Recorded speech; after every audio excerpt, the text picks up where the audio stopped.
whatever, and, Oh, sorry, I'm going to record. and then they suddenly became housewives, and they suddenly they lacked agency. There's a definite line, so go back, you'll see 1934 pre-code and then post-code. You'll see what I'm talking about. It's actually a very complicated topic I wasn't ready to address today.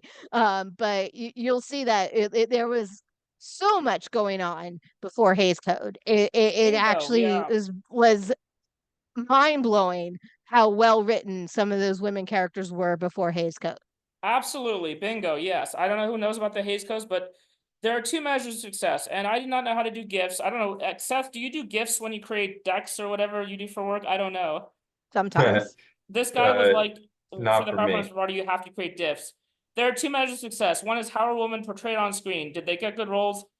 And then the other is how did the woman do when it came to making money in front of and behind the camera? One example is Sofia Vergara of Modern Family.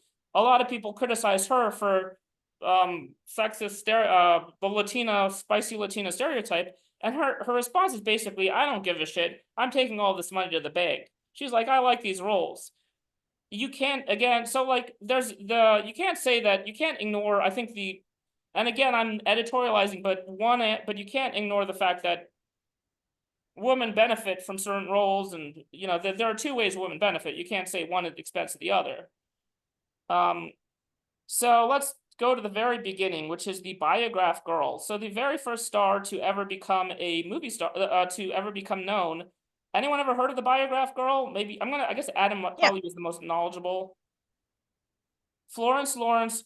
So the idea of films of the people in the films as stars was not something that occurred to the people who first made films, since in the first about 15 years of film, from about 1900 to 1915. So there was this woman named Florence Lawrence who people were like, who is she? We want to know all about her. And it did not occur to people to market her. So some people think she's kind of like this demure thing. I actually looked into it more because I knew about her from years ago when I studied film. It's a little bit of a myth because a guy named Carl Laemmle, he decided to parade her around, and by around 1912, she owned her own studio.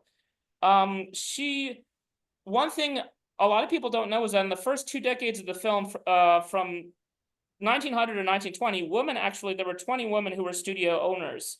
Women were actually thriving because it was the Wild West and there was little regulation. So that's what people were going behind the scenes. At the same time, they weren't full-length movies until about 1915, so they were more like YouTube videos. Florence Lawrence started in like 50 movies in 1 year. So also raise your hand anywhere. So anyway, there's also the virgin whore complex. Films uniquely came of age in the Victorian era, so courting rules were such that women were expected to be demure and innocent, and if you were loose sexually, you were tainted. The two stars were Lillian Gish and Mary Pickford, were like the first big movie stars. Can someone, just for fun, let's look up the second Academy Award winner ever. Can someone Google it for me? Female, male. The first female Academy Award, second female. The first was Janet Gaynor. Look up the second one. Also, fun fact, does anyone recognize this logo for United Artists? Yeah, well, Mary Pickford was the founder of United Artists with Charlie Chaplin. Yeah, well, So okay. That is true. Exactly. And that's the case of all right. Todd, can I put you on Googling duty? Yep, I've got the Wikipedia page open. Second Academy Award winners ever after Janet Pickford. Janet Gaynor. Hmm. In the meantime, this is Lillian Gish and Mary Pickford. Who do you got? I'm looking for like an actual list. Wikipedia page. I have it. Hold on, it's Got coming it. up. Yeah.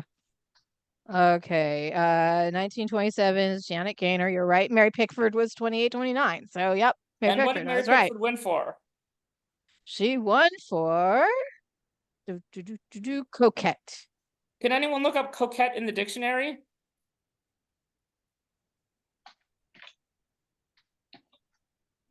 Also keep in mind, Mary Pickford, exactly.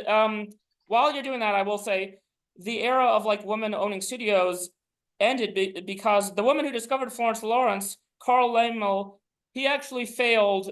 He would buy her videos. His name is very difficult to pronounce, but he ended up founding a company called Universal Studios in 1920-ish. And 100 years later, that company survived. And a lot of those companies, Warner Brothers, MGM, RKO, all that stuff, was founded in that area, and they took a lot of capital. So women were not in the leadership roles. They didn't found the companies. So that was, pretty much at some point, none of the women were really in charge, except for Mary Pickford. So anyone know what the dictionary definition of coquettish? I believe he just posted it in the chat. What is it?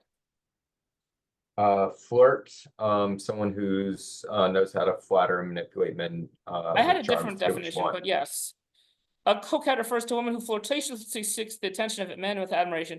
Well, it's more of like the virgin whore comp. Like, she's like a very demure. She teases. And that's kind of funny because like Mary Pickford was Lillian Gish and Mary Pickford were framed as like these very demure, coquettish ladies. But you know what? Again, she took it to the bank. She owned a studio because no one could pay her salary. She owned a fourth of a studio. She owned United Artists. And that studio survived over 100 years after she found it, I think. I don't know. Also, if you got any, like, if anyone wants to, like, add tribute, was trying to think. Yeah, as I said, around 20 women-owned co-stars. Reception was United Artists. Fun fact, film editors were largely women. Hair and costume departments were run by straight men. It's different today. Women were actually doing editing because, like, they viewed it as sewing. And barbers and tailors were considered masculine professions in the first era. Breaking the Victorian mold was someone named Mae West. She came from vaudeville. She had a very built-in audience. I would compare her to like Chelsea Handler and Or Amy what is Schumer. the Victorian mold? Is that Victorian mold is like you were the just referring virgin to? whore complex. Okay, cool. Thank you. Also, with Thelma and Louise, did you notice that the Gina David, Thelma and Louise are the virgin whore complex personified in two different characters? Because Thelma is filmed in white, she's inexperienced, and Louise is all ragged and she's kind of like tainted, she's got that experience that happened in Texas, So I thought that was really interesting. Yeah, anyway, so then the code shuts things down. Which is interesting because every studio head outside of 20th Century Fox was Jewish. But oh yeah, actually no, that's not ironic. The Catholic Church thought Hollywood was too immoral, so they created a code, which like prohibited all kinds of things. Adam, tell us some of the funny things about the code. I mean, it's best known for, having limits on violence, limits on sex, even between married couples. Also, bad people must be punished. You couldn't question the government or other symbols of authority. Those are the ones. You couldn't have any, depiction of homosexuality or anything that they consider deviant. Now, if I'm not mistaken, Adam, I think you could have a perception of homosexuality, but the homosexual must be punished at the end of the movie for being homosexual. Is that correct? You can be a more. I mean, you started to see it more as you got into the 50s. I mean, you did see it maybe played for camp. In the 50s, it was like you started to see it, but it was basically an affliction. Even in 1962, you have it in Advise and Consent, but a senator commits suicide because he's about to be exposed as gay. But yeah, you see, someone was mentioning pre-code earlier, where you did have some depictions of that in a more honest and truthful way. But once the code hit, you really didn't. All right, so there were some genres that were actually good for women and some genres that were bad for women in the thing. The femme fatale and screwball comedies, there are new ways to suggest that sex that were even sexier and more clever. many of these scenarios, the women had better roles than the men. I would say like, you know, like Gary Cooper or whoever in those movies were like very kind of stiff people, and like Barbara Stanwyck were the people running circles around them, or, you know, Clark Gable or whatever. Genres like the melodrama grew more stable. Then the genres like Western didn't really use any woman except for Cat Ballou. These are some pictures because, well, if you want pictures, this is Cat Ballou. This is Shane, which is one of the most famous Westerns. And the woman, Jane Arthur, is a very good actress, but she didn't actually do much in the movie. Although she was just kind of like the object of affection. Then there's The Lady Eve, which is a screwball comedy where the woman is running circles around the man. And then there's Double Indemnity, which Philip and Ryan and I saw, where the woman, well, they're both kind of complicit in it. There's also the question of, were these genres bad for women? Well, the woman kind of got punished for being femme fatales, but also the guys did too. Like, you know, everyone was seedy. There were a couple of women directors, but for the most part,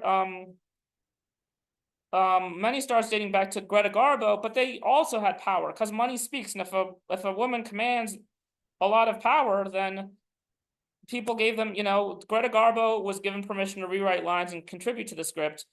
Same goes for Lauren Bacall, Barbara Stanwyck, Ginger Rogers, and Katharine Hepburn. Those are some examples of some really great actresses. Lauren Bacall was actually like paired with Humphrey Bogart a lot, and Humphrey Bogart was like this very stiff, like this, you know, he's a very great actor, and like, but Lauren Bacall like brought the softer side of him. If I'm not mistaken, I think they got married, but I don't remember. Yeah. They got married, yeah. They, so like it was also like an off-screen, on-screen thing. Yeah, And this is my last one, is that woman actually also dominated TV too. Like Mary Tyler Moore actually was it was her production company, the Mary Tyler Moore Show. So you can't say that like, if you see women were suppressed in film, they went out in TV. So that's a bunch of stuff about women in film. I'm trying to think if there's anything else for the people that didn't see this movie that, like, you know, the next thing I was thinking of maybe is asking Adam, but yeah, is there anything else? Anyone want to discuss anything about it? Any like favorite women films or anything? I don't know.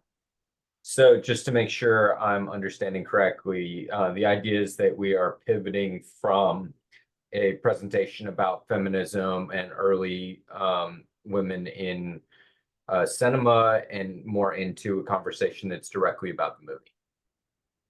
Yeah, I guess so. Okay.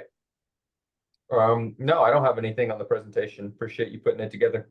All right. I thought we could segue to Adam because Adam, maybe the seniorest member of the group, not to shame him for his age, saw the film when it came out. And I was just wondering, Adam, you're also a bit of a feminist. What was your impressions of the film when it came out, and what was the context? Well, when it came out, I was in college, and me as a, you know, a guy in his, I guess I was 18, 19, I saw it as a buddy comedy, you know, kind of, you know, like, you know, I'd seen a lot of guys doing it. It kind of reminded me a little bit of Butch Cassidy and the Sundance Kid, especially the ending. So I saw it. I wasn't blown away by it, but I think it was a good, solid, enjoyable kind of buddy movie. But me at that point, I didn't really get what kind of the feminist the feminist undercurrents or currents that were to it. And now that I saw it again a few days ago, I see a lot more there as a man in my 50s than I did back then. I, you know, about the trauma, the rape experience, and how that led into what happened. So to me, I enjoyed it, but in the media at large, it was portrayed as a major sea change that at long last Hollywood was waking up to, you know, to tell stories about women, and that, you know, now things would be different, and probably that didn't happen the way people thought it would. um but it did, you know, I mean, it did have a pretty big cultural footprint. And I know that because there's a, you know, if nothing else, there's a great Simpsons episode that was a parody of it. So you know it's Oh, you know Adam, it's a cultural touchstone if Adam's they're too much quoting of The Simpsons. Haven't you watched Housebroken, the great Lisa Kudrow show with house pets, where Lisa Kudrow plays a poodle and she goes on a raccoon on the run in a Thelma and Louise parody? oh, okay. You quote The Simpsons too much, man. Come on. That's okay. All It's all right. good. Well, I'll wrap up there. Simpsons But did it yeah, though. it was That's like a meme, a isn't big it? cultural milestone at Yes. the time. All right. By the way, Francis, since this is your first time, what do you think about the vibe and everything?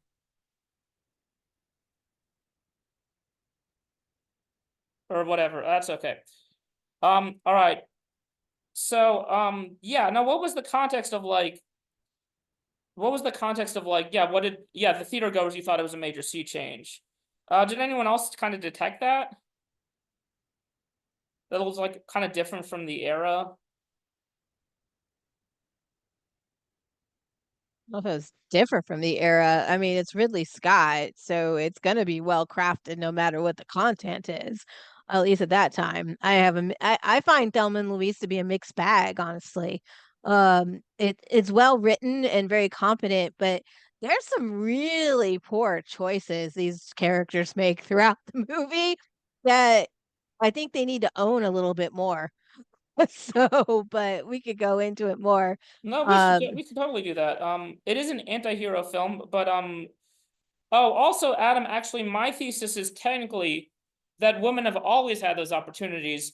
I forgot to mention that in the 70s, when you had the blockbuster, they had no opportunities. They had because there was only Sigourney Weaver and Aliens in the 80s. Like, that was a very bad decade for women. So it was just like, for that period, you can't say that, like, you can see Johnny and Belinda, you could see that there's a film in 1950 exploring women being raped. There's all kinds of great women's movies. Like, you can't say that, with Lauren Bacall and Katharine Hepburn and Audrey Hepburn, that it wasn't, we've never had eras of women. So I do disagree yeah, but a little bit. you got to remember something about Katharine Hepburn, though. She was considered box office poison, so she got maligned right and left from the studio system. Interesting. So yeah, so you got to remember that and Greta Garbo is on a record saying you had to be a bitch to survive in Hollywood. So they were Interesting. not. They weren't necessarily walking on water. They were fighting uphill even then, and they just happened to be strong enough to survive. A lot of women did not. A lot of women made one film and out. That happened quite a bit. So Well, Yeah. And Lauren, I would highly recommend you temper some of like that thought process with just the understanding of abuse that existed within Hollywood. You talk about Harvey Weinstein. You talk about dozens and dozens of characters before Harvey Weinstein that had no level of accountability that towards those actions, that coerced performers for sexual favors just to be able to exist on set. So there certainly, I do not think Hollywood in any form has been exceedingly friendly to women at any point in its history. And that was 91. That was the beginning of all the hell that Weinstein was going to put women through. And a lot of it we didn't even know until like what 10 years ago how bad it was. But think about how many stars. Mira Savino is a good example. I'm not even a huge fan of hers, but she was everywhere for a hot minute. And then all of a sudden, poof, gone. And we know exactly what happened. Now we do. But you can go through and you can make a list of all these women. What's it? Linda Florentino. She's another example of that. She was everywhere in the 90s. And then all of a sudden, poof, she's gone. Why was she gone? We now know why she was gone. And then one of my favorites is Asia Argento. And she's one of the few more vocal women that's come out about what happened in the 90s. It was terrible. I would Terrible. toss a different time period out there as well. Like if we're talking about big names, Judy Garland. Oh God, yeah. Her mom Well, was a Judy bitch. Garland was abused horribly, but she was also abused because she was a minor. And Mickey Rooney was also abused by the studio. Like, they had that was more under 18 than it was because she was a woman. And there was a lot of different reasons that went into let me it. respond. Let me respond. Okay. I understand that this is a certainly sensitive and provocative topic. My hope is I know that there are people on this chat who also are in the other camp. When I started talking about this, there are many people who are like, no, I think that there's no sexism in Hollywood. There are my goal is to show nuance. I think it is inaccurate to suggest that, at least in the level of women on screen, that there were no positive representations of women on screen. And I think it's more valuable to understand Thelma and Louise in 1991 if we say that, that to understand that it came within the context of the fact that from, say, 1975 to 1991, that was when women really went downhill. It's not about strong effort women. is to inject the argument with nuance, not to say It's that it was all awful. I'm saying that there were, but go it's on. not about strong women characters. That's not what we're asking. The strong women character, like Sigourney Weaver.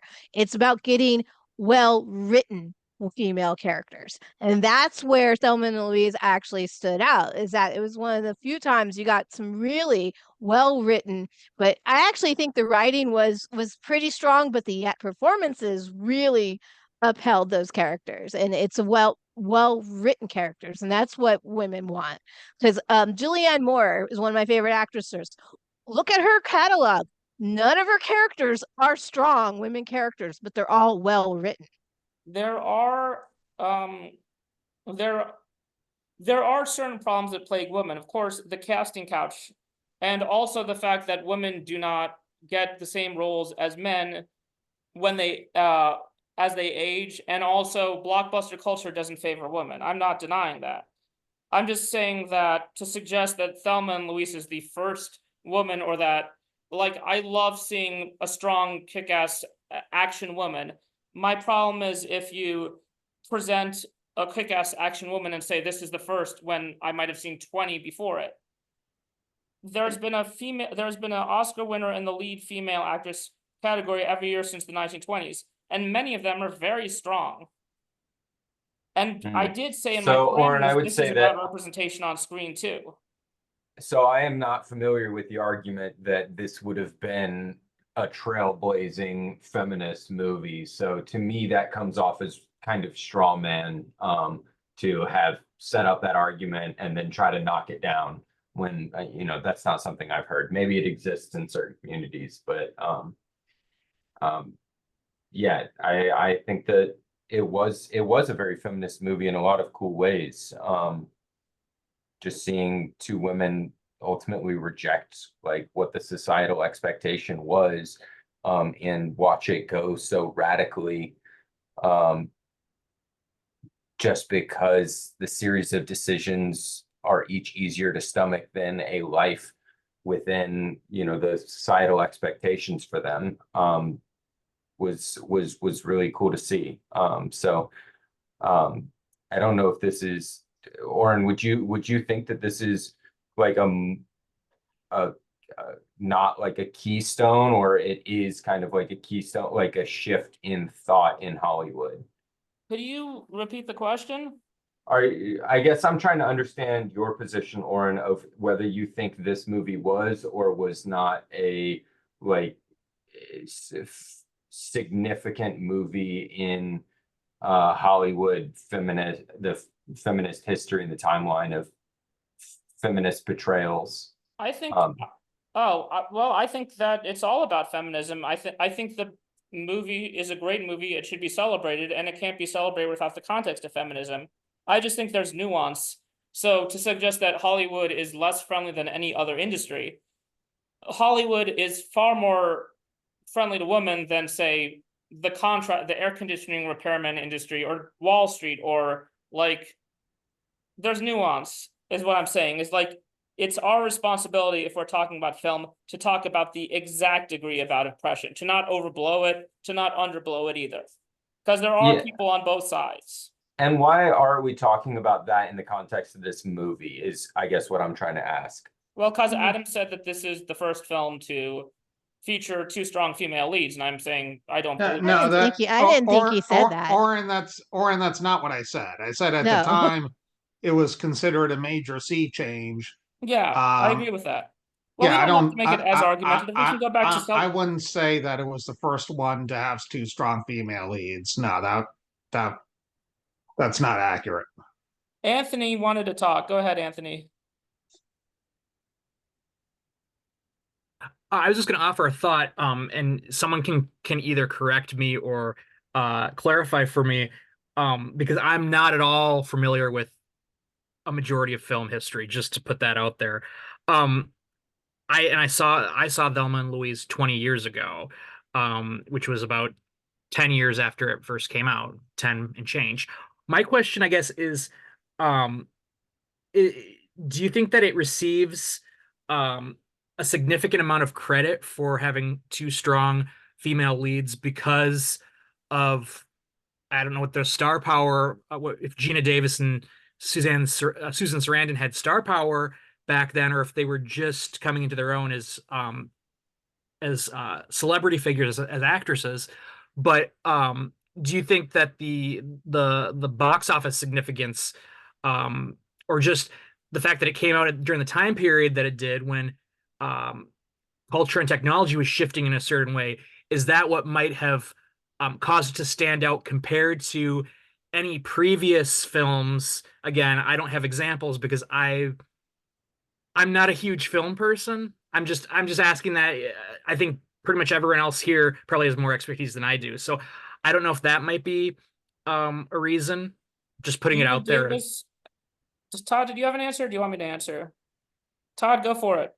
Well, I don't know if I have exactly the answer to that, but I was thinking in a similar direction that, Yeah.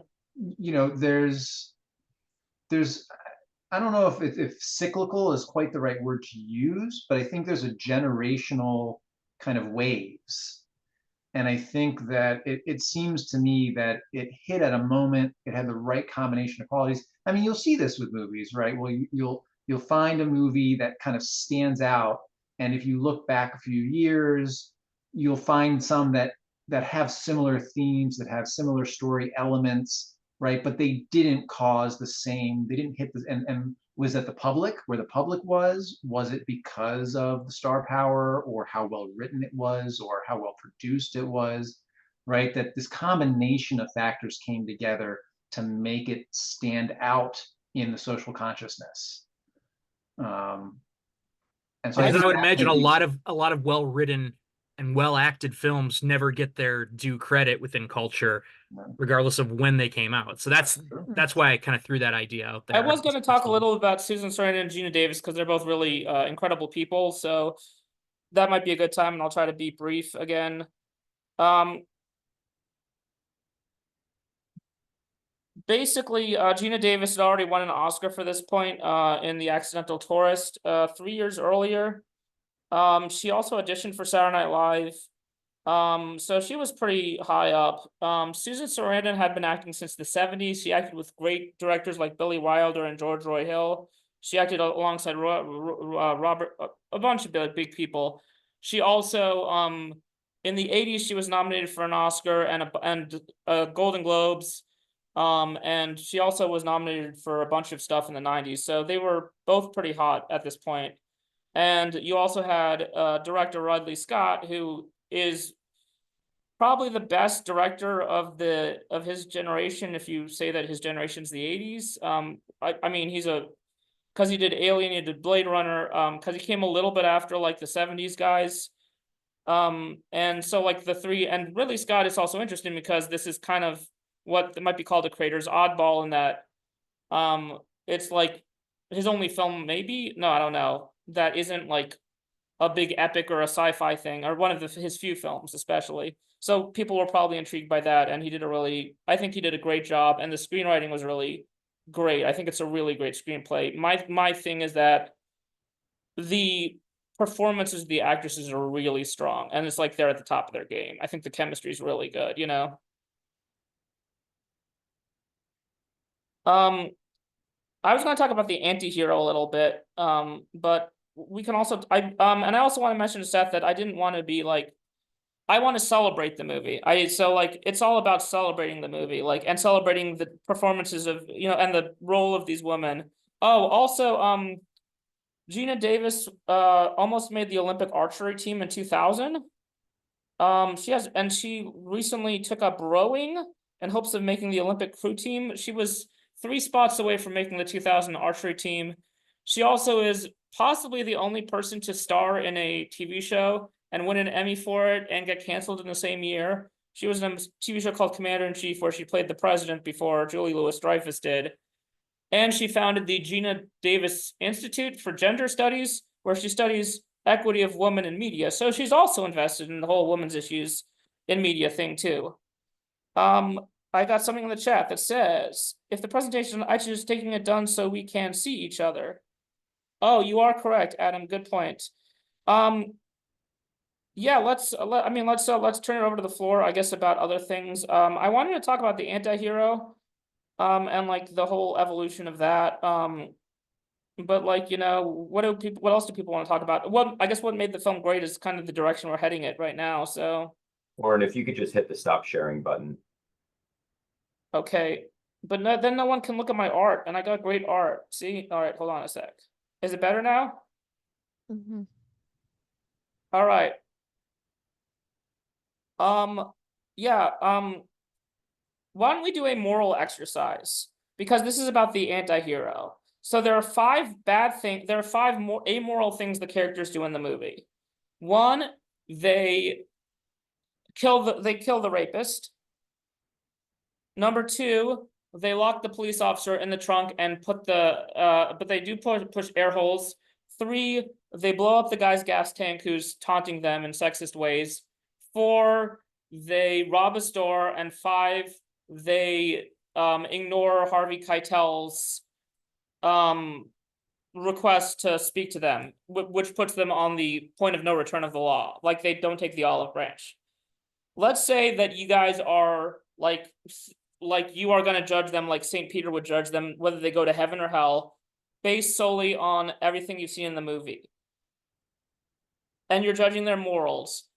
Which of these 5 actions would you let them off the hook for? Which of these actions would you say, no, this isn't a good thing? We could go take it one by one. So raise your hand or how do you guys want to do this? Guess you could do the chat, or you could use the reactions. All right. Okay, so first thing they do is they shoot the rapist. Who would let them off the hook for that? And who would say, no, that's a bad thing? Raise your hand if you let them off the I'd hook. let them off the hook for that. Okay. I think it is a moment where the crowd's supposed to cheer. Like dude's obviously a piece of shit. So like it's media. If I'm talking from a legal perspective, like technically not self-defense just because they were walking away. You would see jail time for that. But from just St. watching Peter a isn't a movie lawyer, though. perspective- Just remember that. Yeah. I mean, from a movie perspective, always love to see a bad guy get shot. So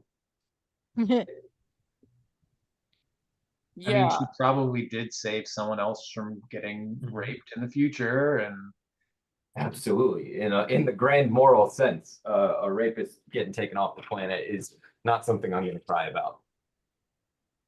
Anyone else?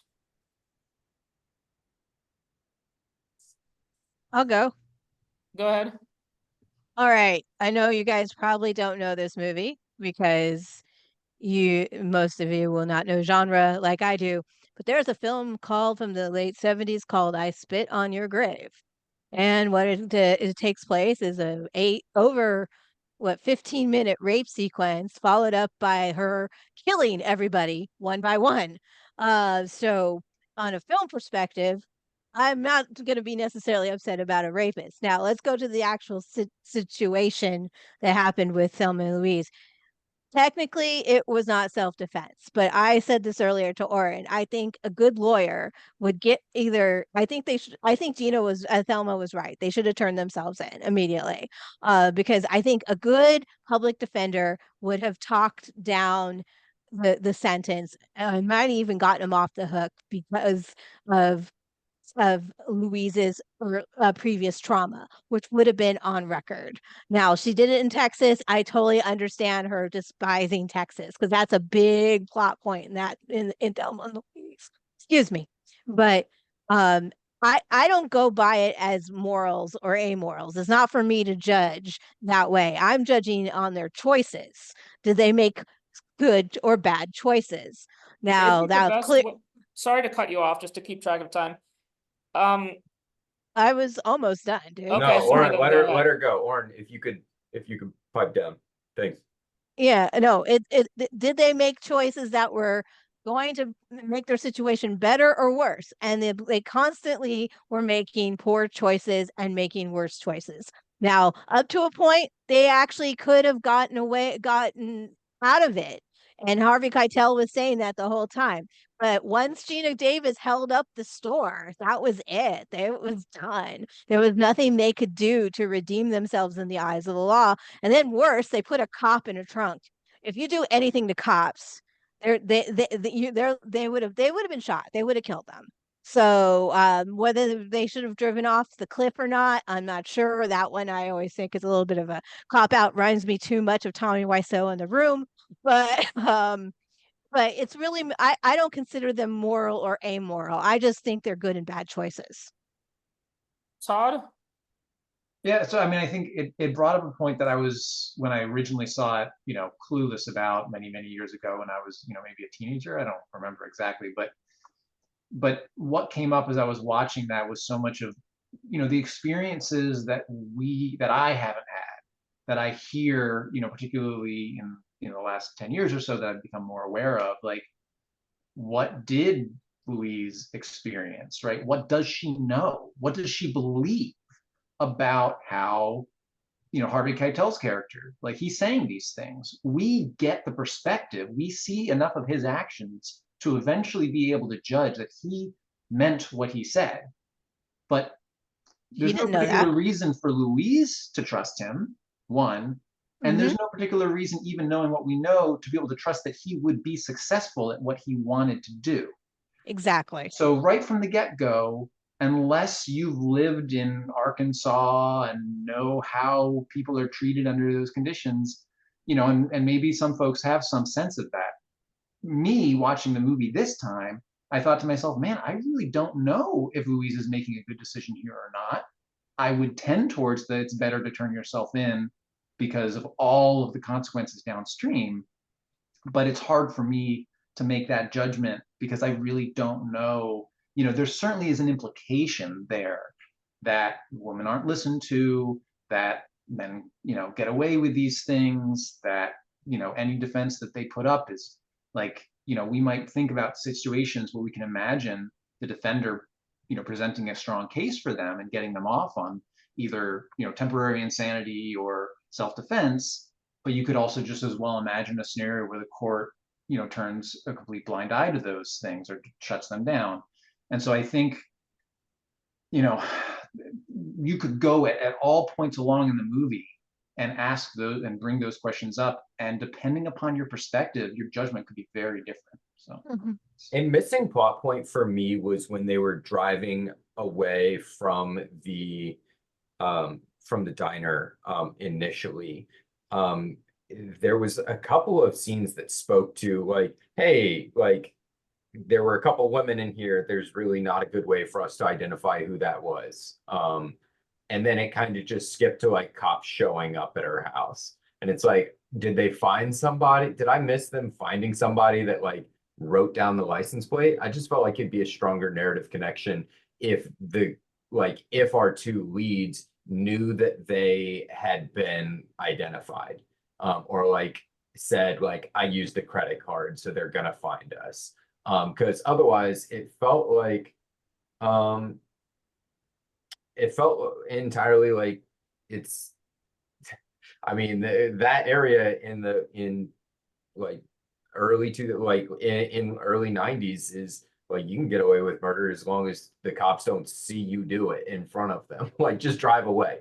And so I just didn't see that point and the urgency, because I was very much on the side of like, yeah, just go to your like get yourself together, go to your party, and have a friendship pact to never speak about murdering a rapist, and like just let that be a fun vacation for you. So I guess I just might have missed that immediate, like they're like, oh, I just need to go to Mexico.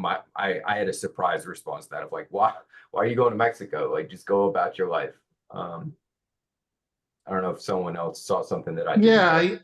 Yeah, that did seem to happen quickly, and it did seem like they maybe skipped over something. I think, what we haven't talked about, I think the worst choice that each of them made, and this isn't a moral question, but my wife and I were watching, and when after Thelma gets the money after her boyfriend gives it to her, and she gives it to Louise.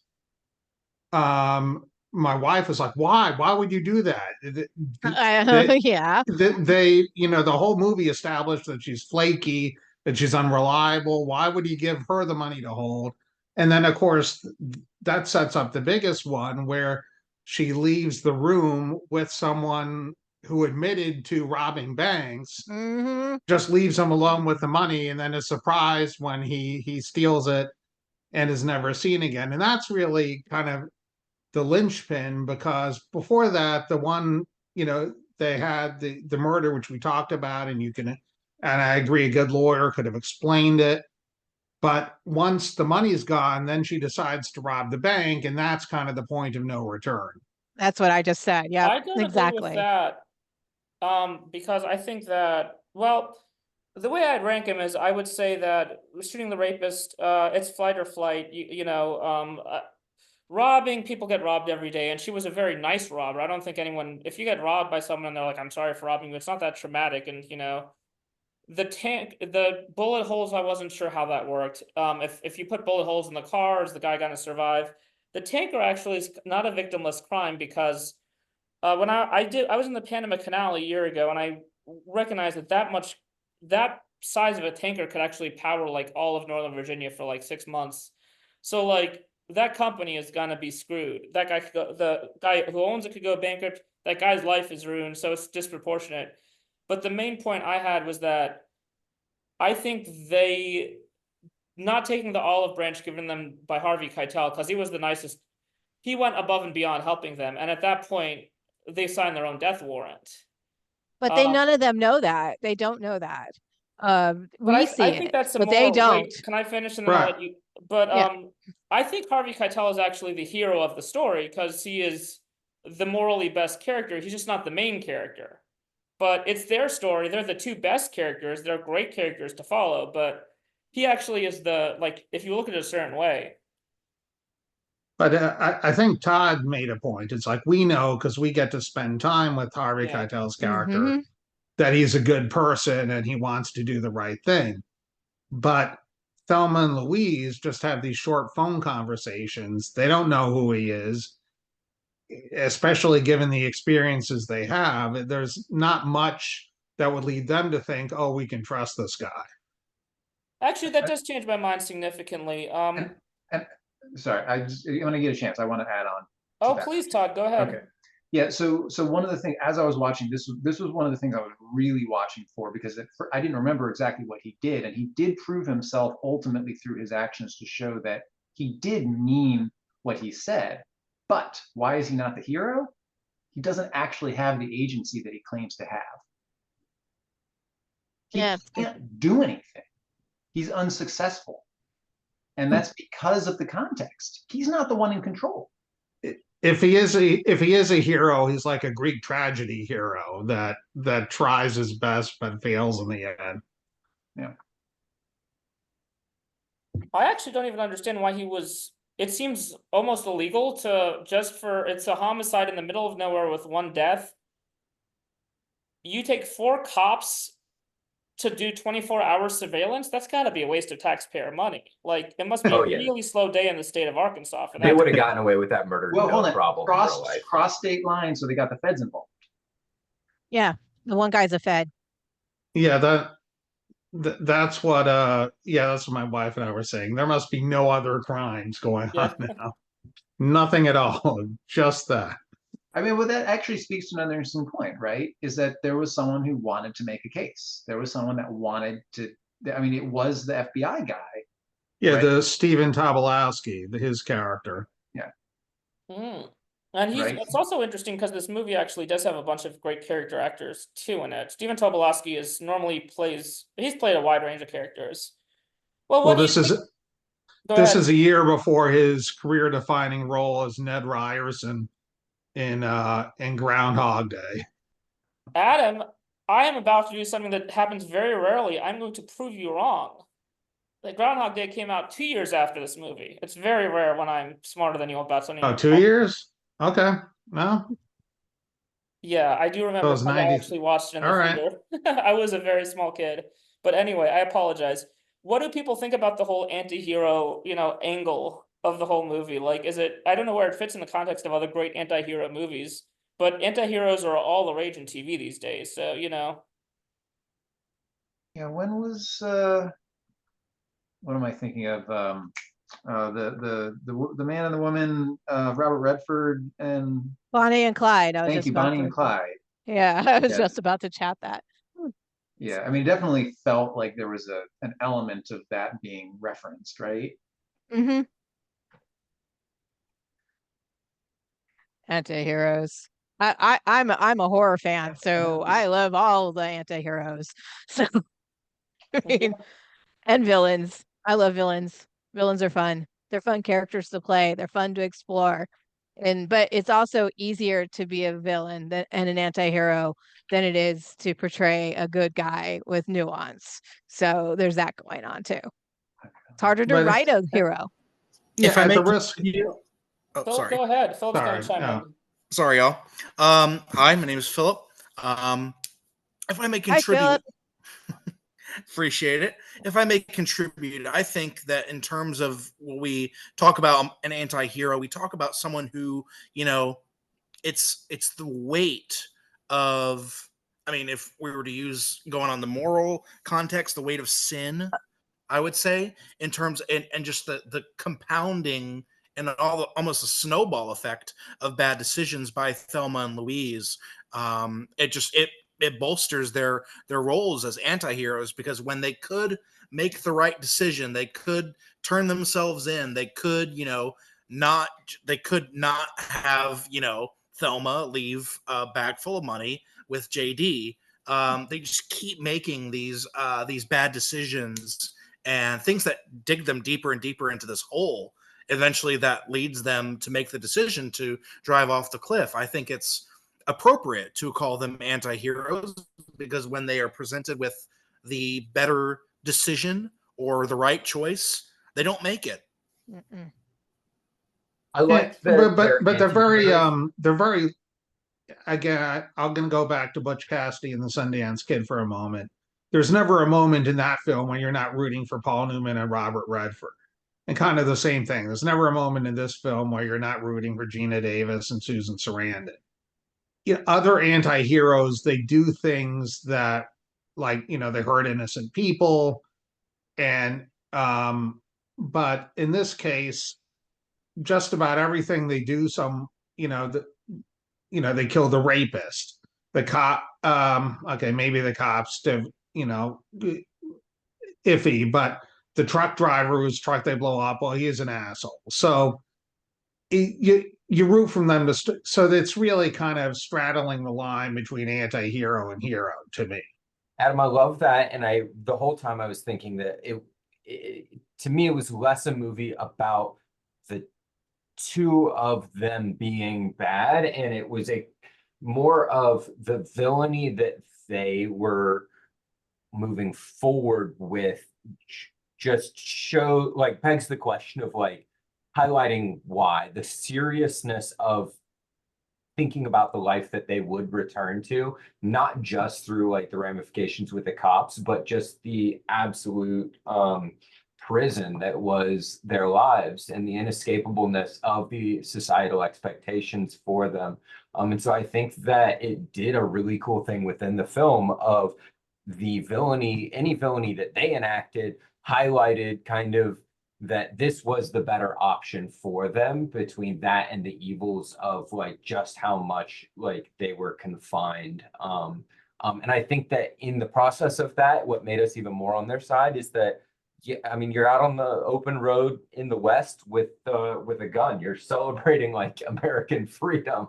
And so there's something actiony about like, you know, the audience saying like, wow, like they really moved away from like all of their constraints and celebrating just the ability to do anything they want. And I think that a lot of the bad decisions they made at first, it made my eyes roll, but I think that it was furthered the plot and the core message, which was that like these two women were just wildly unprepared to take on like a lot of their free, like different types of radical like freedom and outlawishness, just because they like were like, especially I think it was Thelma is I'm getting the characters mixed up. Who was the housewife? Was that Thelma or was that Louise? That was Thelma. That was Thelma Thelma. was Like yeah.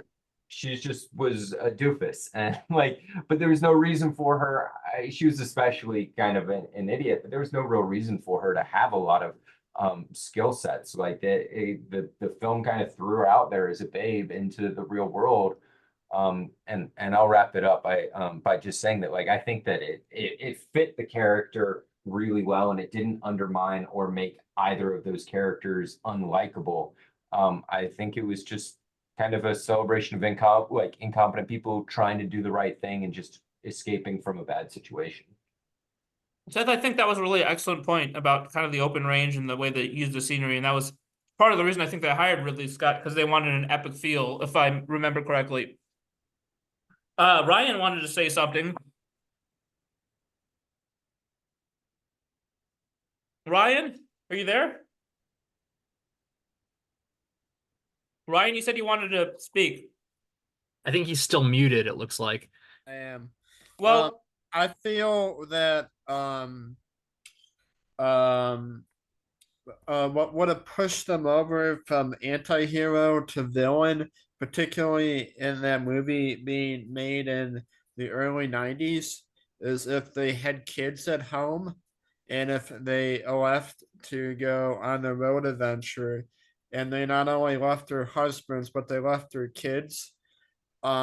Yeah, like especially you know, if they were young kids, if they were toddlers, that people, the audience would not have liked that. They wouldn't have been able to emphasize with Thelma and Louise as much. If it's like, oh, we're going off on a trip, bye bye. Like, but I feel that the audience was able to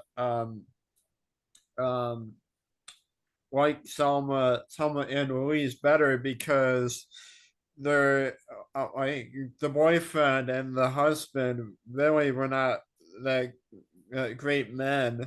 I felt that Selma's boyfriend lacked maturity.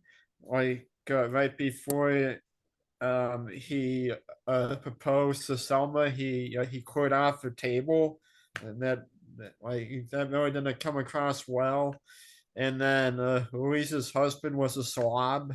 Like he literally stepped in a pizza.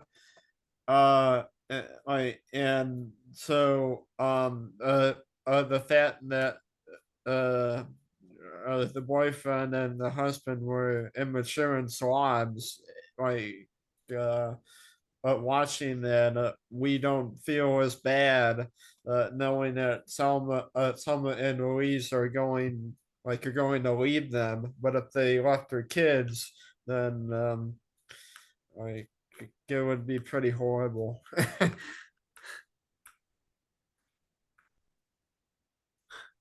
I have a question for the group. There was one point in the film where Thelma, she is, the car is parked and she's in the car and she makes eye contact with this elderly woman. I don't know if the woman's in a retirement center facility, but they make eye contact, no dialogue is exchanged. And the camera lingers there for so long that I was wondering to myself, what was the larger point that Ridley Scott was trying to make in that exchange where Susan Sarandon's character is staring so intently at the old woman who's looking out just as intently at her. And I was thinking maybe the old woman was wishing that she was in Thelma's position of being free on the road. I'm curious if that moment also caught anyone's eye and what they thought it symbolized at large, these two women staring at each other through the glass. Caught my eye. It definitely seemed like, they were looking at each other, and I think your read is right that the older woman did not want to be there, or at least,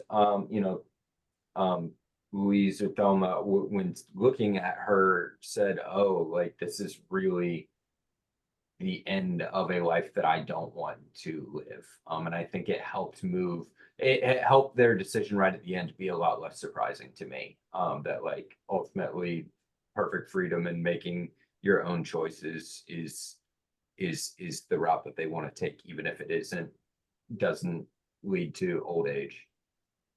If I may respond to that point or further talk about that point and the point, and I'm very glad that you all mentioned it. That Zhang, thank you for mentioning that, because it is, I think personally, it is more of a two characters wanting to understand, what could have been. This is Susan Sarandon's character saying that, heck, I might never grow old, or I might never, I might never complete my life or live my life, because I'm going to probably end up in prison, or I'm going to die, or I'm going to be, hunted, but, I'm always going to live on the road. I won't be able to grow old and enjoy my golden years, I guess. And it's the older woman saying, gosh, what would it be like to be young again, and to be in Susan Sarandon's shoes or in Louise's shoes? I think it's both women kind of wanting to, grass is always greener. I attributed that situation. Very good comment, Todd. Well, I know what it is because I think I've read the commentary, but this might be a good opportunity for Carrie to chime in, because I think, Carrie, you said you saw like some special feature was on the DVD, or maybe you read the whole commentary. I don't know, because I do remember listening to the DVD commentary when that scene went on, so I know what the screenwriter intended. Was I clear with that? My audio said, I know what the screenwriter intended because I was at the Give me a second. I'm signing out to my laptop. Just give me a second to get situated here.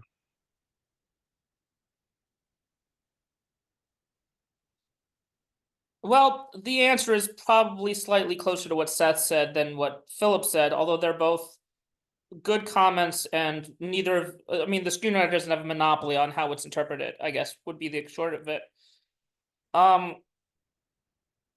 Yeah, I think that it's a great screenplay. I think this is just a great screenplay, partially because we can discuss the morals of these characters so much. They're so rich and real, and like we can discuss these choices, like, and it's also not something that feels so tragic.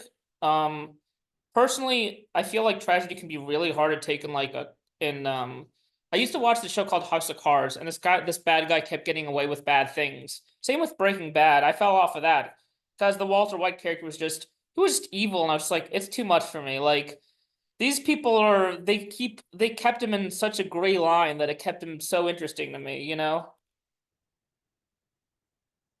Well, again, I promise this is the last time I'll mention Butch Cassidy and the Sundance Kid, No, but that's fine. Perfect. I like it.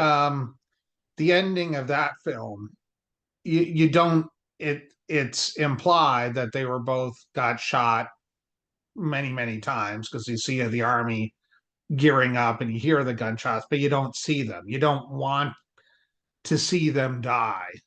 And kind of the same thing here. It's like, well, we know what would happen to the car, and it could have showed it, going down and bursting into flames, but no one wants to. We like them too much. We don't want to leave. I think Ridley Scott or the others were thinking we don't want to leave the theater on that note. Better to have it be more of a note of triumph, even though we know how it actually is. Yeah, actually, those two are the same thing. They end the same way. I didn't realize that. Mhm. Go ahead. We are getting close to the end of time, so I thought we'd do the closing exercise. But Liz, if you want to speak, go ahead. No, I was agreeing with what Adam had to say about the keeping the ending from being dour. We all know what happens, but they cut away. I think if you watch it, the beats for Butch Cassidy and Sundance Kid and Thelma and Louise are almost the same.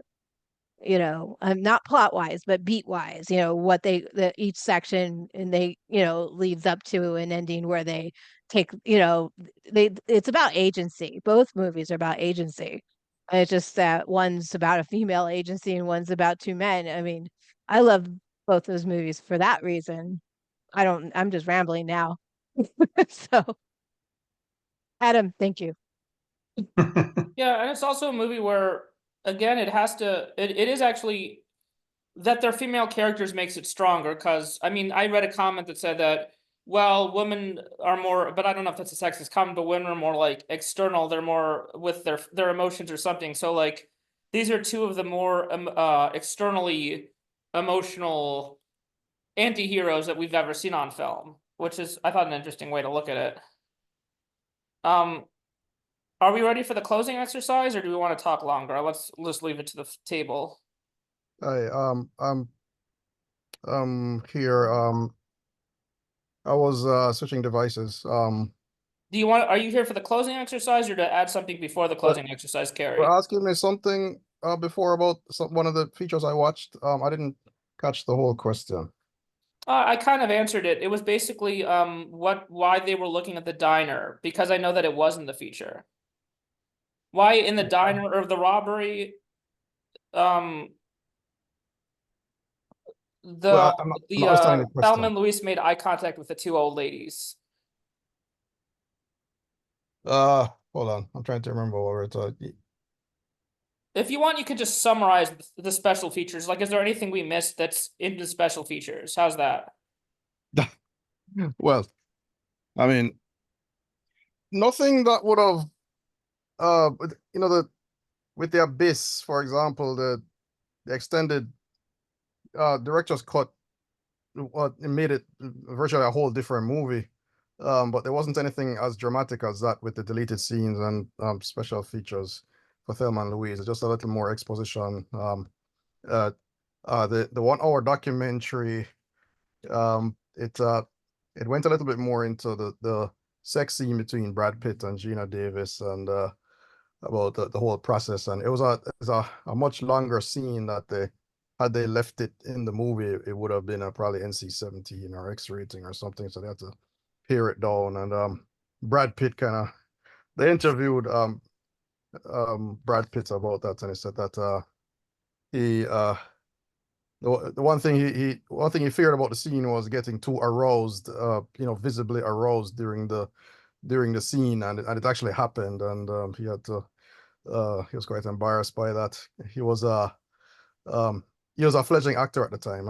He had probably been in 3 movies by then, and nothing nearly on the level of Thelma and Louise. So he was probably being very careful about the kind of impression he made among these established stars. I did. Carrie, I read that there was one of the deleted scenes was with Catherine Keener as Harvey Keitel's wife. Is that true? Oh, yeah. That was they were in bed talking, like either going to bed or waking up, and just like a brief conversation about the case. And I guess it was just a way to kind of get Catherine Keener more into the movie, or actually I don't know if she was in the movie at all.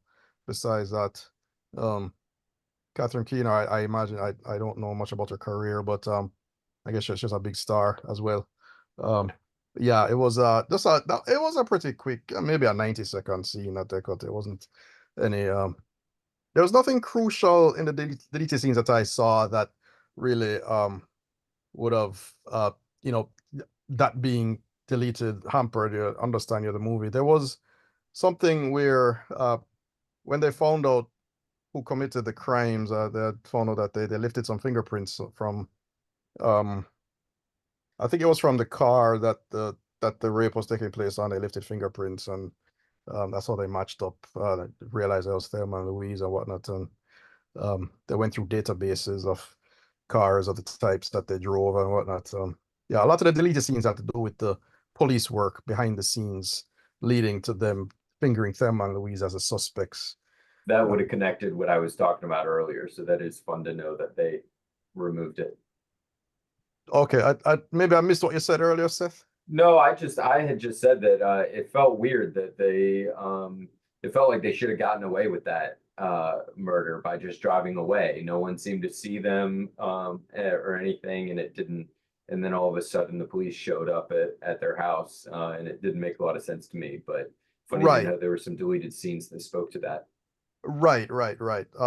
Yeah, I would say that that one deleted scene would probably have been the one that I would have kept in. There's also towards the end, if you notice that they leave Brad Pitt's character and then they find him later on, like the next day or something. And one of the scenes explains how they eventually caught back up to each other on the road. They actually interacted on the road and then met up later on. So that one of the scenes explains that too. Harry Todd has a question for you. Yeah. So I was just talking about the deleted scenes regarding the fingerprints. Did they cover where her fingerprints were in a database in the first place in that deleted bit? Or was it something else that they were That's looking an at? excellent question. I don't remember. Sorry. So the Harvey Keitel's character has knowledge of what happened in Texas, although he never says it in the movie either. So I imagine that it had to be something to do with getting fingerprints from Texas and some crime that she committed in Texas.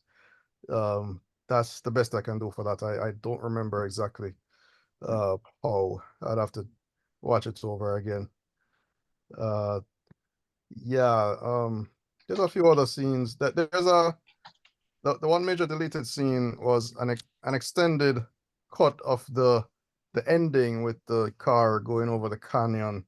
The deleted scene, there was a longer ending film that they chose to keep out, which would have made it more kinetic. Like, so you'd have seen the car actually moving over the canyon during the end credits. And there's a helicopter that comes up right before the car is going to drive off. You see a helicopter come up from the canyon, and then they show Harvey Keitel's character some more. Actually, interestingly, earlier today, because I guess I'm a glutton for punishment when it comes to film discussions, but I went back to watch the 1991 review by Siskel and Ebert on YouTube of the film, and one of the things that no, it for some reason it got a split decision. Siskel gave it thumbs down. Ebert really liked it, but the one thing he did not like was the very last scene, which was that he thought that for a movie that was built on movement and being kinetic and people on the run and nonstop action, that the stopping the having a still shot at the end with the car kind of floating over the canyon was an error in his estimation. That there should have been more free flowing action as the credits were coming up, which is an interesting point. But that was his only quibble with the movie, really. Siskel thought that, I don't agree with him, but Siskel thought that in the second half of the movie it became too formulaic and kind of a paint by numbers kind of road trip movie, crime caper kind of thing. I don't agree with that at all. I don't know if you'd ever revisit that opinion, but that's that's his story. And Adam, did you see any reviews at the time of the film? As someone in 19, like, what do you remember about the critical reception? This film actually is one of only three. So I think of only three Ridley Scott films that got him nominated for Best Director. I don't know. I think 4. Yeah, Well, I let's go think to Adam now to even it out a bit. I mean it was a long time ago, but from what I remember, it generally got pretty good reviews. Maybe not amazing, but I think people thought, again, people reacted to seeing women in the type of role that's normally you'd see guys at. I think people really liked the performances, the chemistry between Sarandon and Gina Davis. Brad Pitt's scene stealing turn. I mean, I think I'd say it got pretty good, but not great reviews. Well, if a film gets nominated for Best Director and wins Best Screenplay, I would assume it's kind of that's kind of like one of the top 6 films of the year, according to the Academy. And he also won the BAFTA for it. Ridley Scott did. So, he beat the guy from the other one. I can't remember. Yeah, he got 3. Okay. Yeah. So let's see. Very good, Carrie. Okay, so let's do the closing exercise. This gives everyone a chance to shine. In the interest of trying to keep it, I'll start where we talk about our favorite film, the thing we liked about the film least and the thing we liked about the film most. I will time it so that it gives you an idea of how long everyone should go. So last time I went somewhere towards the end. All right, everyone ready? So, okay, my least favorite thing, okay, I think Brad Pitt's too good looking. I think that like, he's already like the best looking guy. He has to wear a cowboy hat. Like, if you're a cowboy hat, the ladies here can tell you're like twice as good looking. And like, he's toned and like, he has his shirt off. Like, it kind of ruins the believability. Like, you don't have to over Brad Pitt. It ruins the believability that like, it's like poor Gina Davis. Like, we know she's gonna get duped. And also like the first 15 minutes I thought were filler. All filler. Like, I did not know whether they had kids because I do not believe anything interesting happens until she meets the guy in the bar and the dancing. Like, so those were the things I really disliked about it. I liked pretty much everything else. I actually was really loving the Ridley Scott. I didn't know that he was so adept at like choosing such a great soundtrack. He put I think he actually had Hans Zimmer, the guy who did the Christopher Nolan movies. Like, he liked his opening theme that he had him redo it. And I also love the way that like this is how the true friendship worked. Like, when one of them was down, the other one kind of picked the other one up. Between Thelma and Louise, like Louise is like, I don't know if this is such a good idea, and Thelma's like, yeah, no, it's a great idea, and like she locks the car up. But the twist, the irony is that like they pick each other up to do worse and to go deeper into the rabbit hole. So that was 1:30. If we all go 1:30, I don't know. Hopefully we have enough room, and like hopefully everyone, has their moment to talk about what they like and don't like in ways that don't keep us all up until midnight. All right. I'll go down the roster. Adam, you are next. In 1:30, tell us what you love and dislike about the film the most. I mean, I think what I loved, and I mentioned this before, is the chemistry and the performances of Sarandon and Gina Davis. They're two of our great actors. Gina Davis should have had a better career than she had, but she is terrific in this. And the film doesn't work unless you care about these women, unless you believe that they're close friends, and that they would do anything for each other. So I think that's really what I like the most about it. What I like the least, a couple of things I thought were a little over the top. There's the scene where I don't know why it's in there, just cheap laughs, where this biker comes by the cop car. It's like the one black guy you really see in the entire movie, and he's smoking weed or something, and he just blows it through the whole. It's the one scene that doesn't either involve Thelma and Louise or the cops, and I think I don't know why it's there. It seems like they were going for a cheap laugh, and it should have been on the cutting room floor. Okay, the next person on my list is Jana. Hey, thank you for hosting this, Oren. It's been really fascinating to hear everyone share what parts of the film jumped out at them. And yeah, everyone gets a minute and a half. Okay, I'll make this quick, Oren. My favorite part of the film, hard to say because there's so many wonderful parts, both that had the dark comedy aspect as well. But I thought that the ending was very strong on how to close this, that it wasn't so sorrowful of watching a bird take flight and then the bird crashes into a window and that's the end. Rather, how they had the slow roll motion shot of the car watching the two characters ascend and you don't see the drop. And I felt my heart also rise watching the car rise, and then you feel a sort of fall and understanding this is their swan song, this is the end. My least favorite part, not a critique of the film, but rather the society in which Thelma and Louise were living in, that they did not have any network or a source to turn to for help in dealing with that serial rapist guy, that going to the cops wasn't an option. There was no other resource for women in that position to turn to share with them what happened and seek help. That's what I found the worst aspect of the film. So I will turn the mic over. Thank you. Philip, are you ready for your 90 seconds of glory? Philip Cave? My best. Sorry, I will do my best. All right, so I am I like the story because one of the interesting parts is the cycle of decisions.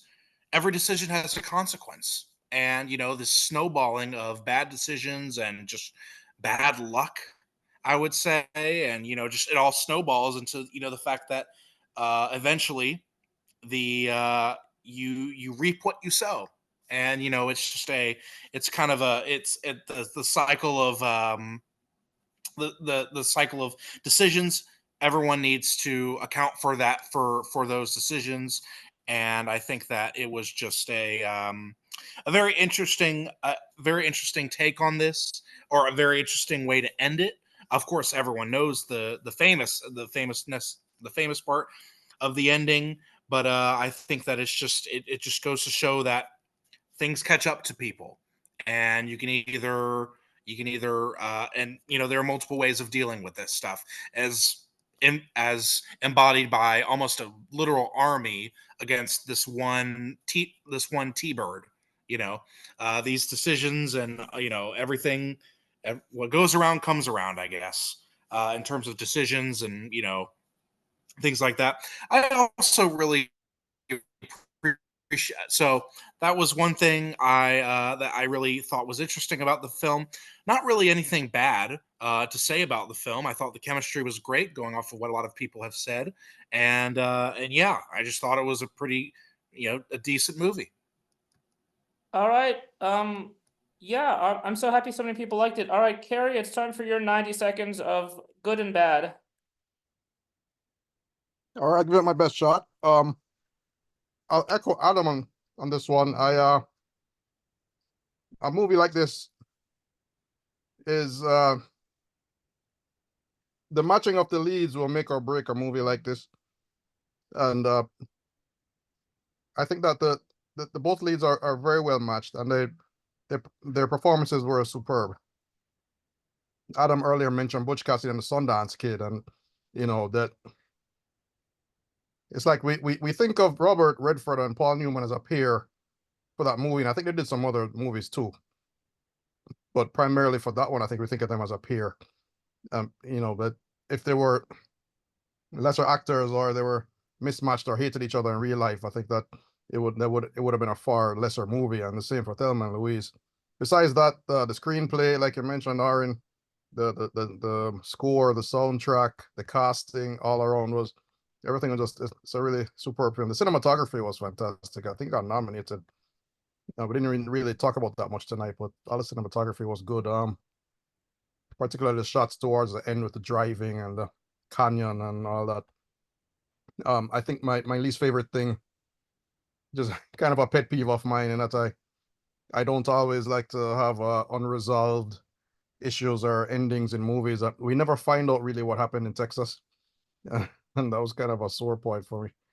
It's what happened in Texas kind of drove all the events of the movie, leading up to the conclusion. To the point that they had to drive this excessively long way around Texas to get to Mexico, which is kind of absurd on its face. But then we never find out what happened. The deleted scenes also do not tell us what happened, by the way. I guess it was just one of those things that was supposed to not be known about her character. So, but I that's one thing that I would have liked to know. And I'm sure if you asked Susan Sarandon today, she would not say what it was. Yeah, that's probably the thing that would it's not like a huge error. I think it's just something that it always be kind of gnawing on my mind a little bit. So those I are think my it's, choices. sorry for interrupting. Yeah, all right, I'm done. I think it's actually answered in, it's a symbolic thing. I think it's answered in one of the videos you provided. The next person it seems to be on my list would be Ryan Donaldson. Yeah. Thanks for organizing the film talk, Lauren, as always. To go off of what Kari had said, I felt that Ridley Scott really wanted to go to Utah and Arizona on vacation. And that like towards the second half of the movie, particularly after they were running away from the cop that they locked in the car trunk, there was a lot, and I mean a lot of Western scenery. And it's like, yeah, it's nice to look at, but I feel like the fat could have been trimmed there. They could have cut some of that out. It's like, yeah, I get it. Like they're running away, but and then I know it's the catalyst of things. Like sometimes it's a little hard to see domestic abuse in movies or like assault scenes.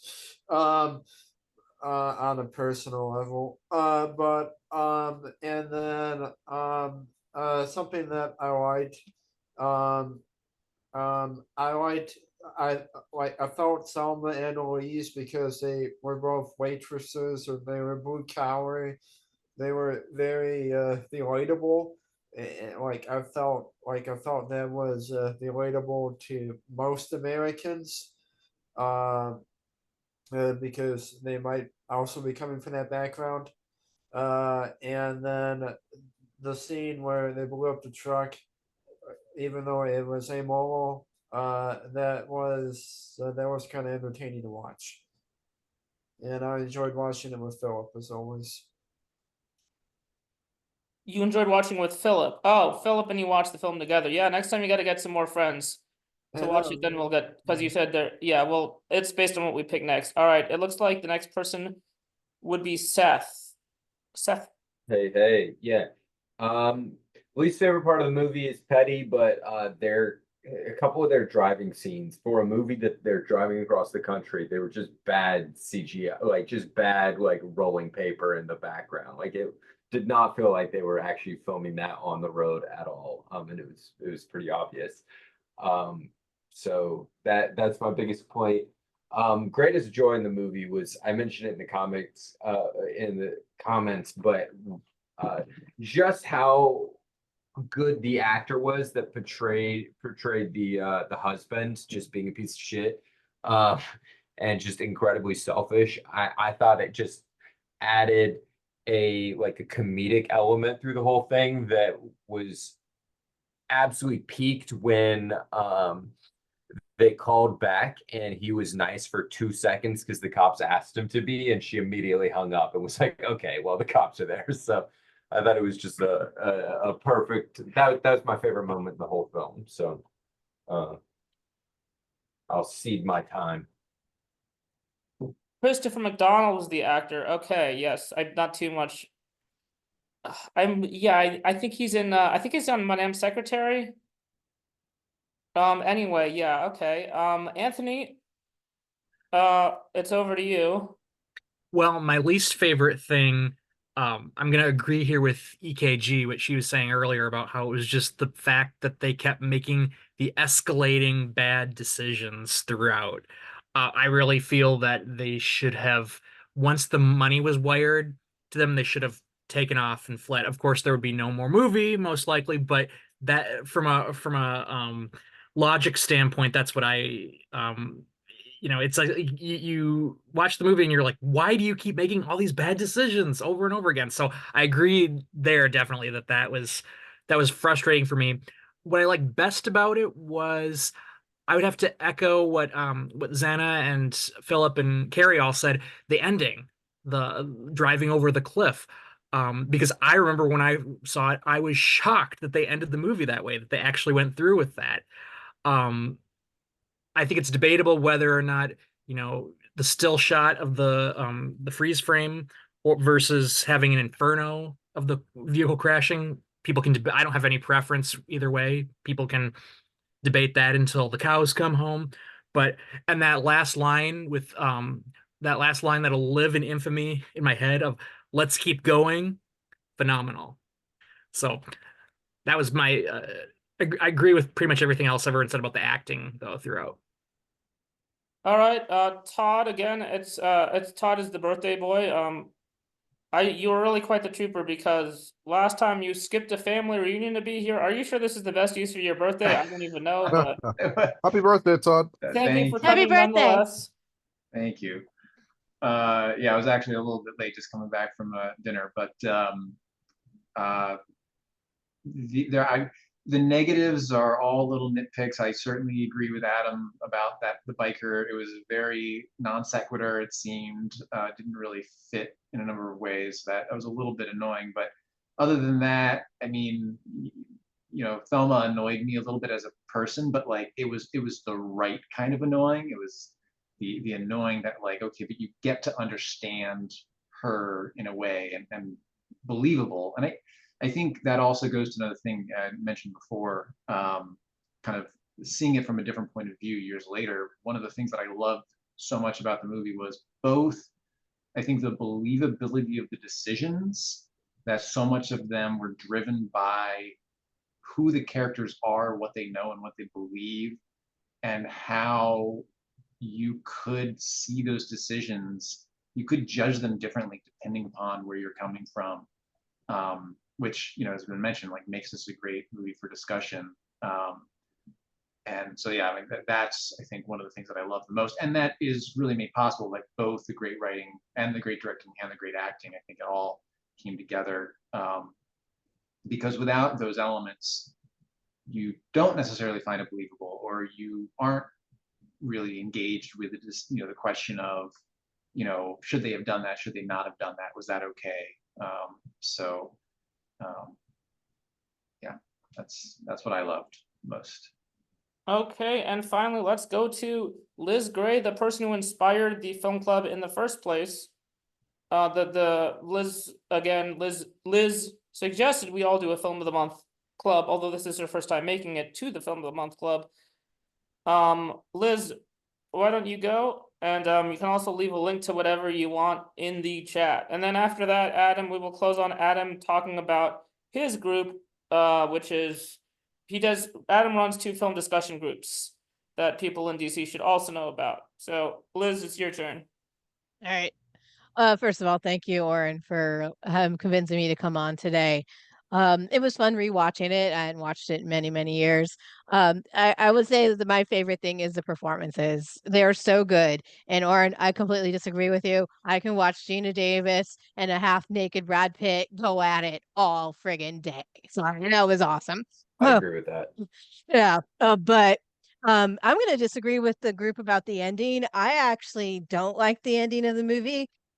I do like them going out on their own terms, but I guess it's just the horror person in me would like them to turn around and gone at the cops. I think that would have been a much cooler ending, going out in a blaze of friggin' glory that way instead of just driving off the cliff.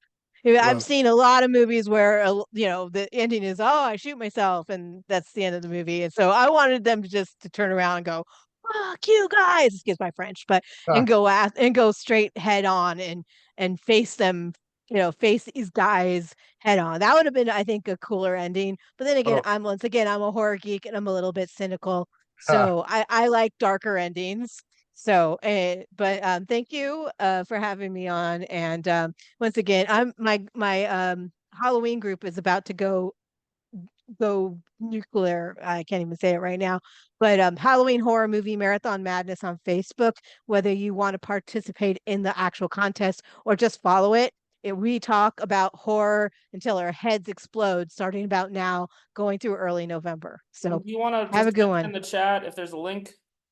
Yeah, I can throw it in the chat, and Archivist Bets on Sexy Witches has 2 more podcasts coming up.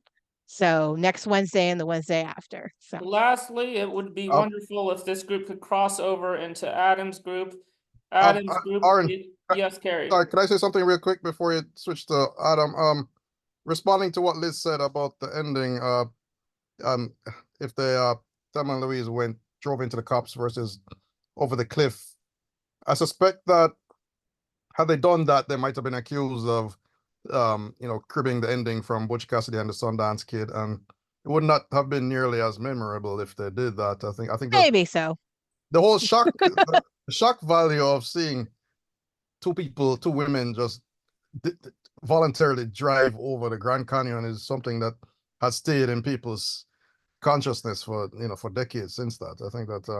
I think it was a right narrative choice, but I understand where people will be disturbed by it at the same time. In the interest of keeping us under time, let us close with Adam's. Adam's 2 film groups are partially inspiration for some of the stuff that many of the podcasters and YouTubers in this area have taken cues from in terms of Adam Spector's work in the film community. So why doesn't Adam talk about what's upcoming for his work in the area? Thank you. I'll try to thank you, Oren. I'll try to make it quick. Cinema Lounge, our monthly DC Film Society's monthly film discussion group. I just posted a link. Our next discussion is on Monday the 16th, so it's a week from Monday, and it's one of our annual ones, preview review, where we look back at the summer films, what we liked and didn't like, and then what films are we looking forward to in the fall and winter. We may have someone there who just will have come back from the Toronto Film Festival, so he'll be able to argue to lend some particular insights. And then for those that's online. For those in the DC area, Cinemark Bethesda, it's a foreign film series at Landmark Bethesda Row. We started a new season on Sunday the 15th with a film called All Shall Be Well, from China, I believe. Hold on, let me confirm that. Do you have a That link to the is, Bethesda Art yeah, Cinema? it's from China, so I'll post a link to that as well. And hope to see you at one or both of those. Thanks, Oren. Thank you. And we also, what are we going to do for our next film? I think we'll just try to do votes online this time, just, so we're not tabulating everything. I'm really glad everyone came. Thank you so much, everyone. And have a great day. I'm glad that you all liked the film. And thank you so much, everyone. Thanks, Ron, for putting it together. Thanks for hosting, Aaron. What's the front runner Thanks, Oren. What's the Thank front you, runner Oren. for next film? I mean, only 2 people have voted, so I guess now we have new people, like Elizabeth is now eligible to vote. I guess Francis is eligible to vote. Also have to Donna is re-vote every eligible to month? vote, so I have to What's run with, I mean, I gave you an email with point totals, so Anthony, Yeah. you're eligible, anyone who attends today is eligible to vote. How do we vote? Yeah, I did see the email. All right. Basically, I mean, do you guys want to do it now or do you want to wait? Todd, what do you say? Do you want to vote now or do you want to I'm wait? okay doing it either way, but Todd, why don't we go with you? I mean, I think I'd want to take a look at the email if there was an email. So I missed. I yeah, probably that's a look have over a the list too. backlog of emails, but I am a judge for that- film festival link above. Oh, wonderful. Yeah, so Yeah, so I forgot to basically say that. the participants vote, but I give them the list. So like I'm not gonna do something that's like way out of my league that I don't Okay. so like I give them a list of like 25 films that I think would fit the criteria of like something that I could talk about, something's a little different. So like I changed the list a little bit for films that were, if they were too much like Thelma and Louise or if they didn't get enough votes last time, I changed them in, but it's largely the same list and expanded to 25. Then Anthony, you get a vote. Liz gets, I give you an extra point for starting, maybe 2 extra points. I don't know. Is that fair? I mean, it is October, and you know I'm going to be up to my eyeballs in genre. Does So anyone mind if I give Liz 2 points? Around Of mine. course not. Okay, then Adam, you have like 5 points. Carrie has 10 points. Todd has 9 points, if I'm not mistaken. And then you guys rank your films choices, and then I add it all up, and then a new film emerges. So Can you explain the importance of the points, please? I don't understand the question. What I mean, okay, we have different point totals, but what does that mean in practical terms, in terms of the voting? So there are 25 films, right? Yeah. So for 10 points, you do 10, you rank them all 1 through 10, right? Okay. Then your top choice gets 10 points. Okay. If Anthony only, I'm sorry, Anthony, because you're a little later to the game, I apologize. You only get 1 point. You get All right. 1 point. Your top choice is worth 1 point. Carrie's top choice is worth 10 points. Todd's top choice is worth 9 points, if I'm not mistaken. I'll double check. Todd, if Okay. you want to tie Carrie, you can always follow me on Eventbrite, and then so then Adam, your top voice is 6 points. Your top, it's somewhat self-explanatory. Yeah, thanks. I just didn't fully comprehend it, but yeah. And it doesn't matter Appreciate if you're explanation. committed to it doesn't matter if you're going to attend next month, you just get to vote. Yeah. That's a way to get everyone invested. It's also a way to like decenter myself in it all. Like, Yeah, All works right. for me.